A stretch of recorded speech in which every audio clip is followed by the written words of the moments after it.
美国总统拜登在今年5月中断了原定运往以色列的1800枚2000磅炸弹和1700多枚500磅炸弹的装船。然而，除此之外，美国武器实际上还在源源不断运往以色列。根据公开航班跟踪数据显示，美国空军基地和以色列之间至少存在68趟不同的航班。去年10月和今年1月航班数量最多，分别达到15架次和14架次。另外，平均每隔1个月就有大约5趟军事运输航班从美国飞往以色列，这其中还不包括没有开启应答机的某些军用航班。一名美国官员证实，这些航班正在从美国库存中向以色列运送军事援助物资。还有消息人士表示，每批物资的具体转运数量和具体武器信息均处于保密状态，但 GBU-39小直径炸弹、火炮弹药、坦克弹药和其他物品仍在继续运送。 Biden's biggest critics say that for all of your harsh talk and all of the supposed leverage that you're supposed to bring to bear in Israel, the arms are still flowing. 据美国披露，过去几个月内，美方不断向外释放拜登看不上内塔尼亚胡的消息。拜登政府就是有意将以色列的问题归结于内塔尼亚胡个人，因为美国很可能考虑在以色列扶持其他人选，而此次访美的以色列防长加兰特就是一个潜在选择。加兰特曾于2023年3月被内塔尼亚胡解雇，原因就是这位国防部长在极具争议的司法改革计划上与他意见不合。后来是来自公众的强烈抗议，才让加兰特得以官复原职。更微妙的是，加兰特的一些助手称，内塔尼亚胡公开指责拜登政府就是为了给加兰特使绊子，试图破坏加兰特对华盛顿的访问，因为1个月后他也即将应美国国会邀请访美。And we consider the American people as our family. Disagreement may arise, yet, like all families, we discuss our disagreements in-house and remain united. 对于加兰特放软身段，拜登政府也投桃报李。从防长奥斯汀到国务卿布林肯，国家安全事务助理沙利文都一一和加兰特举行会晤。有报道称，白宫官员认可加兰特的个人努力和领导能力，赞扬他表现专业及推动美以安全伙伴关系发展。7月24号呢，以色列总理内塔尼亚胡呢将会访问美国，并且在美国国会发表演讲。但是我们也知道，拜登和内塔尼亚胡之间的关系其实很紧张。对内塔尼亚胡的邀请啊，也是美国国会绕开白宫发出的。目前加兰特访美是不是在为内塔尼亚胡的访美探路或者说铺路？汤女士，事实上，他如果不给内塔尼亚胡挖坑就不错了，因为加兰特他现在更多代表的是以色列军方的考虑，以色列的军方和内塔尼亚胡政府他们的立场或者对很多问题的看法未必是一致的，然后有些时候甚至是冲突的。然后而美国他在这个战争中，他去影响以色列的方式，一个就是通过那个暂停那个武器扣押，但另外一个就是对以色列来讲可能更致命的方式，就是如果你内塔尼亚胡不够听话的话，我要向你展示我可以扶持以色列内部其他人。甚至美国前一段时间美以关系上一轮紧张的时候，美国官方还不时放出声音说，我支持以色列去搞提前选举，或者说以色列有提前选举的可能。这其实都是给内塔尼亚胡施压的一个方式。根据以色列国内的政治情况，内塔尼亚胡至少未来几个月之内，他的位置还是比较稳的。因为以色列是一个议会制国家，你位置稳不稳，主要看议会。以色列现在议会是120个席位，120个席位，内塔尼亚胡执政的6党联盟是有64个席位，只要这64个席位没有变化，他的位置就是稳的。对于拜登来讲呢，随着大选的临近，外有以色列和国际社会的双重压力，内有国会和选民的双重压力。在这种情况下，拜登政府周旋弥缝的这个空间啊，到底有多大？文先生怎么看？他能够平衡的，主要是在几个地方。第一个就是说，以拖代变，他要看战场的这个局势的发展。如果以色列能够在这5个月时间内能够快速的把这个交叉问题解决掉，那么对于拜登来讲，他会轻松很多。那么另外一个就是说，拜登政府也在等待他自身的这个民意的这个转变。那么现在拜登政府在这个摇摆州的这种情势不太妙。那么在这种情况下呢，它可能会在对巴勒斯坦问题上采取两手策略，一个是在政治上要对这个以色列进行这个诸多的这种限制，那么在安全上呢，它又会不断的加大对这个以色列的这种支持，所以它是这个两手策略是分开的。它不可能两头都得利，就是你只能让一边满足。到目前为止，拜登的主要的政策还是支持以色列的，也就是说，主体的他还是站在美国主流民意的一边的。但是同时，他也对以色列采取一些限制的、象征性的措施，来讨好就是民主党内部那些左派和自由派。所以我们看到的结果就是，美国的政策经常是矛盾的，就说的是一套，做的是一套，然后象征性的是一套，实质上的是一套，这就反映了拜登政府在这个问题上的困境。从内塔尼亚胡的角度来讲，是不是他现在更多的是希望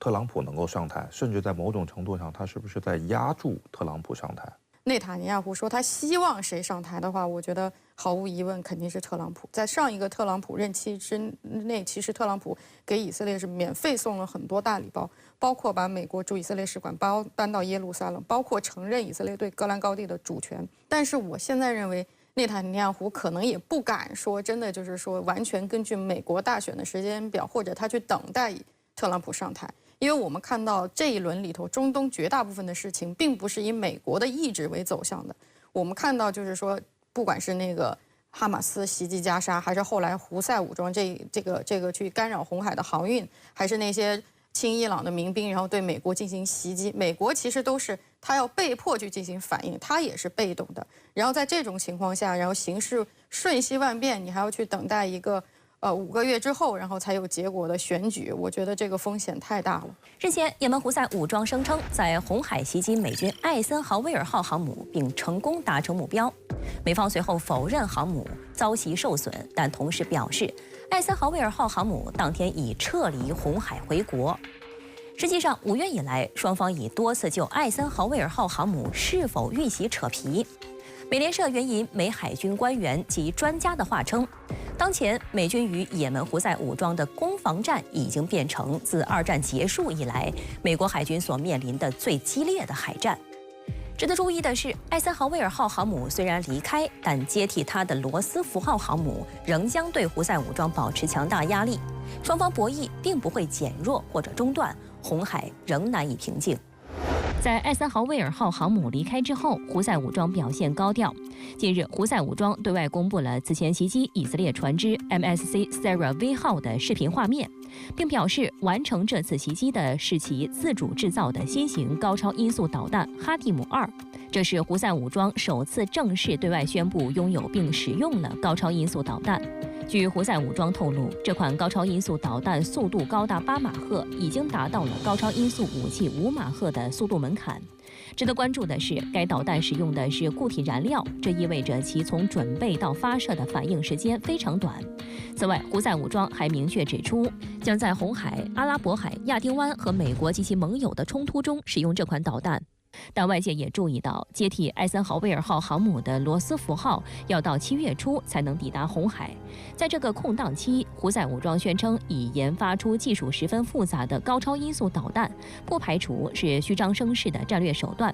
特别是在近期，美国中央司令部公开摧毁了也门一处胡塞武装控制的雷达站的情况下，胡塞武装也可能试图通过宣称拥有高超音速导弹来影响美军在该地区的决策部署，以减少自身的潜在风险。而对于胡塞武装3次宣布袭击美军艾森豪威尔号航母，在宣传上吃了大亏的美国中央司令部，在回国前似乎终于学聪明了，不仅一连发了2条声明予以否认，还通过船员在社交媒体上发布短视频，里面就首次公开了不少美军对胡塞武装的打击画面。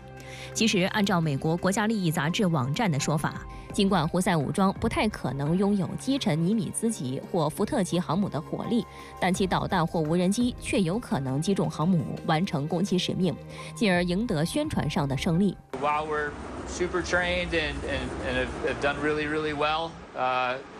we only have to get it wrong once, right? The Houthis just have to get one through that we mess up, and it's devastating. 实际上，此前美联社就曾报道称，在与胡塞武装对抗的8个月间，艾森豪威尔号的部署时间已经被延长2次。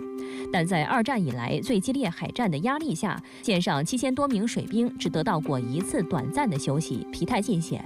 而针对美军罗斯福号航母打击群将赴红海水域接替艾森豪威尔号航母打击群执行任务，有分析指出，美国为了维持其在中东的利益和影响力，会在这一地区继续保持航母打击群的军事存在。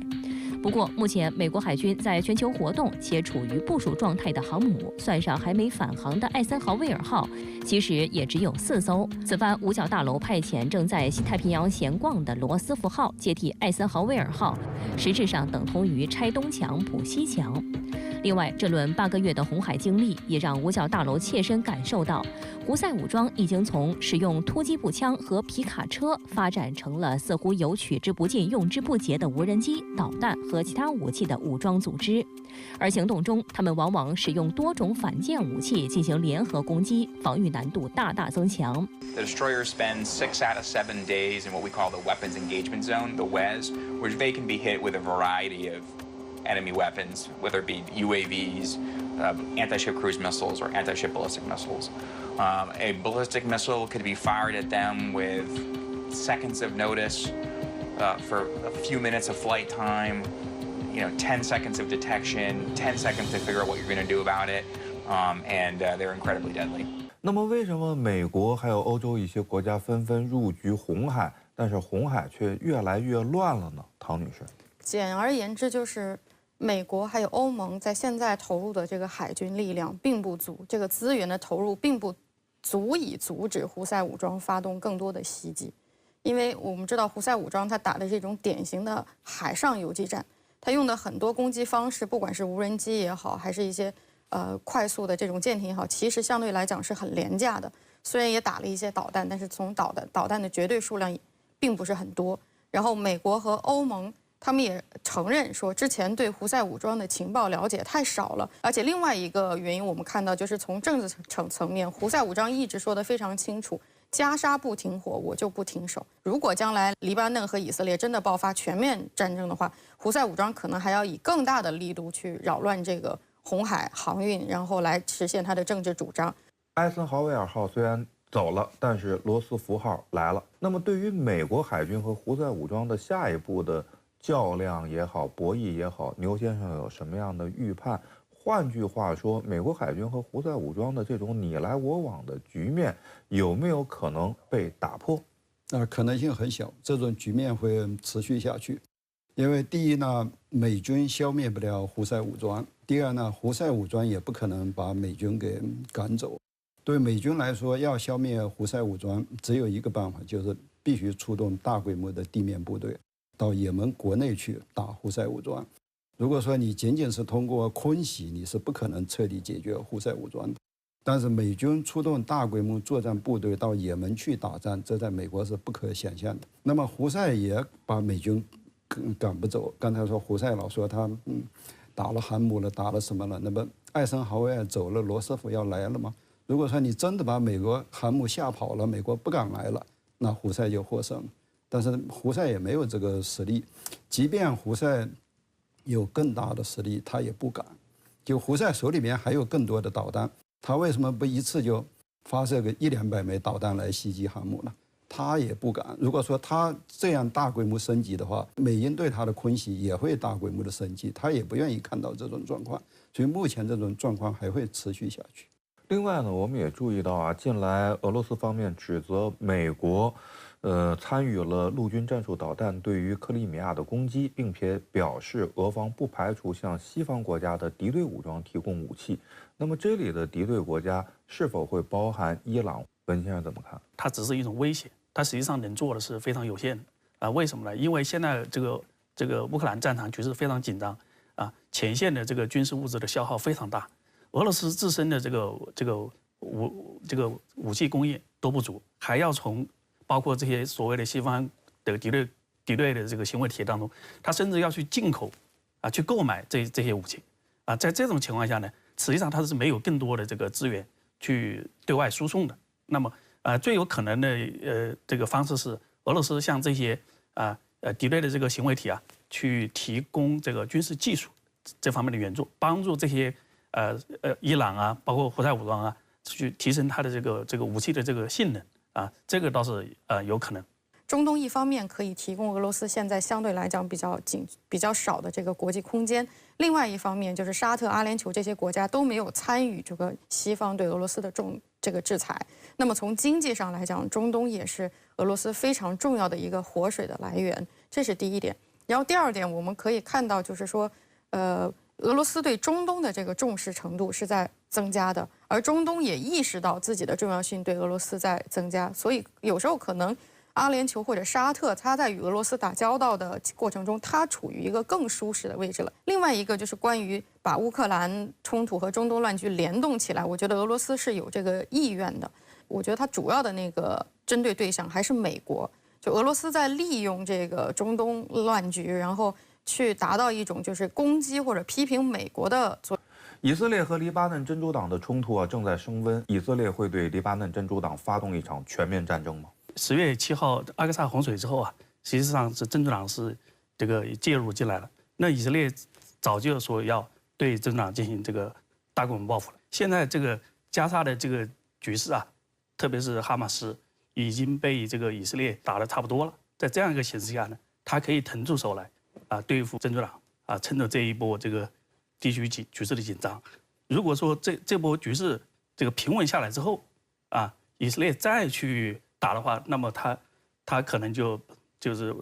丧失了这样一个背景。但是我现在有点担心，就是从内塔尼亚胡本人的政治利益上来讲，是不是他也有发动一场对黎巴嫩真主党的全面战争的这样的动机？我觉得就是内塔尼亚胡他当然有动机去延长这个战争，因为其实只要战争在继续，那么以色列从他整体国家利益的考虑，大家可能觉得不要临阵换帅，那么内塔尼亚胡的总理宝座就可以持续。但是从另外一个方面讲，以色列他对这个失败的总理或者对战败的总理，他是相当不宽容的。就从历史上来看，就内塔尼亚胡如果他要去打这个黎巴嫩真主党，他得确保打赢。所以从这个角度来讲，他既有延长战争的动机，但是同时他又非常害怕要出现很大的战场的挫折。那么要不要打黎巴嫩真主党，是不是包含着以色列和美国的某种博弈呢？以色列会不会用这个事儿或者说想用这个事儿来拿捏一下美国呢？以色列和美国在这个事情上，它实际上是有合作有博弈，并且合作的成分是远远大于博弈的成分。因为对以色列和美国来说，消除黎巴嫩真主党对以色列北部的安全威胁，在这一点上他们是有共同利益的。但是怎么来有效地消除黎巴嫩真主党的威胁，在这个方式上、战术上它是有分歧的。以色列愿意为了消除它的安全威胁承担更大的代价，就是国际社会再大的压力它也愿意承担。但是美国不愿意为了以色列的安全自己承担那么大的代价，所以在这个问题上他们又有矛盾和分歧。那么一旦真的打起来了，伊朗会被卷入其中吗？美伊之间一直保持的默契还算数吗？伊朗卷入其中的这个可能性比较大，但是呢，这种它的卷入的方式可能是一种间接的这种方式，不会直接的这种大规模的这种卷入。他现在又面临这个大选，新的总统他的优先的议程应该是国内事务，而不是进一步的升级地区局势。所以在这个问题上呢，我相信这个伊朗和美国之间的这种默契还是有效的，他会跟美国进行一个战略上的沟通避免这个战略性的误判。加沙停火呢，实际上已经谈了很长一段时间了，但是一直都停不了。那么现在随着形势的发展，这个停火是不是已经成了一个过去时的问题了？那么以色列是不是就是想对加沙施以直接的军事占领？牛先生。现在确实达成临时停火协议的窗口期是越来越小了，但是以色列会不会想军事占领整个加沙是一个问题，因为以色列在这个问题上是分成好几个以色列。以色列的右翼，他不但想重新占领加沙，他还想让犹太人再重新回去加沙定居去，但是这样的人在以色列是占极少数，就绝大多数的以色列的政党和老百姓不同意重新军事占领加沙，因为从1967年到2005年，以色列当时就是军事占领加沙，那么为什么2005年撤出来呢？就是受不了才撤出来。哈马斯那时候在加沙还没有政权，没有成建制的军队，是一支地下的游击队。然后在那个时候就每天跟以色列军队打，每个月以色列军队都有伤亡，他是受不了才撤出来的。如果说以色列的话想要对加沙实行这个军事管制的话，这个是各方都不能接受的啊，包括美方也是无法接受的啊。实际上，拜登政府也在这个推动2个方案。如果就是说你这个以色列对加沙进行军事管制的话，那个2个方案实际上它也是没办法推动下去的。所以这个与美国的支撑在中东的这个战略设想都是违背的。此轮巴以冲突爆发以来，以色列总理内塔尼亚胡与美国总统拜登不对付的话题被美西方媒体频频炒作。6月中下旬，内塔尼亚胡更是接连透过社交媒体以及美国广播公司对拜登政府扣留援引武器一事大加吐槽。对此，美方专门邀请每个政府部门的专家给到访的以色列防长加兰特拉清单，向其逐条解释美国向以色列运送武器的情况。而外界当前最为关注的那批重达2000磅炸弹放行问题，却仍在美方的审核中。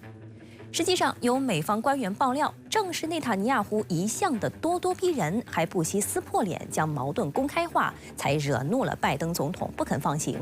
因为拜登不会听从内塔尼亚胡的命令。而对于拜登团队和内塔尼亚胡团队目前的关系，美国 Axios 新闻网称，比新一轮巴以冲突于去年10月7号爆发后的任何时候都更加紧张。6月25号，中国常驻联合国代表傅聪大使表示，中方呼吁所有各方保持克制，避免采取加剧紧张局势的行动，不要把整个中东地区拖入一场更大的浩劫。同时也呼吁域外大国为中东局势降温发挥建设性作用。那么，中东局势的温能够降得下来吗？控制中东地区不发生更大规模战乱的关键又在哪里呢？牛先生，现在局势很紧张，所以各方要保持克制，同时呢，国际社会要尽可能的形成共识。那么，当然最重要的就是所有这一切，这次导火索还是在加沙，就加沙的局势能够稳下来，周边的局势应该也就会有一定的缓和了。我认为从这个中东国家这个各方啊，都要进一步的是谋和平，这个谋发展共同的将局势这个降温那么最主要的呢，我还是认为域外的这个大国不要过多的干预中东国家的这个事务，让中东国家有更大的自主权去决定自己的这个政策。